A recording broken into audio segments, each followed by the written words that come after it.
Active versus passive investing. Which one is better for you in 2026? Well, I keep getting this question from my investors that should I continue to have active funds in my portfolio or should I look for passive funds because they are reasonably less expensive than active funds. Okay, I won't say that it is active versus passive. I would say that you should have both ideally as an investor. I mean, for example, but however, I have more inclination towards active funds in the sense that मुझे ऐसा लगता है that in India these active fund managers have visibility of next 10-15 years to create an additional alpha by maybe taking overweight, underweight in terms of the size of the opportunities in the portfolio.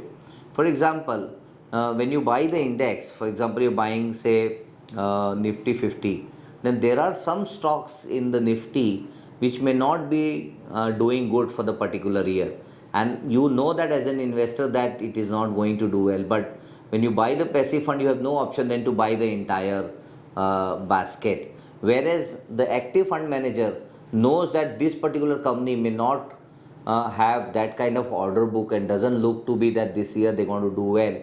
The fund manager may have the discretion to reduce the weightages, the overall weightages of that particular stock, and increase what he feels that stock may do well. For example, if he is bullish on Reliance as a company, he can increase the allocation in Reliance, and if he feels that HDFC may not do well for this financial year, he may reduce the exposure in HDFC. So by doing that, I believe that he can create an additional alpha in the portfolio. That's number one. And number two, in the long run, it has been observed that our index and the overall index quality is not as superior as it may be for US.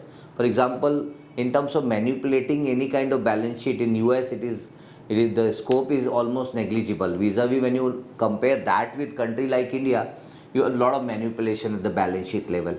And even if you don't like it, you'll have to buy the entire basket, and out of which, let's say 50% of the companies and their balance sheets are manipulated, then you end up actually buying kachra in your portfolio. So therefore, you have to be very, very careful in terms of the way we look at is we put 70-80% of our allocation in active funds. It could be mutual fund through PMS or could be alternative investment funds, and we've started adding SIFs as well. But then at the same time, maybe 15-20% allocation that we give it through either passive funds. It could be index fund, it could be ETFs. Like for example, if you want to have exposure in gold, then we would prefer to have ETFs so that there is a good amount of liquidity through ETFs, and when client wants money, we can redeem it and give it back to you. So that's how we construct the portfolio. I think it's not about active versus passive, it's about active and passive. Thank you. Hi, my name is Vikas Agrawal. Thank you for watching this video. I am the founder of AltPort. Alt is your alternate and Port is your portfolio management services. We are emerging as one of the largest platforms for investing in alternates. Thank you.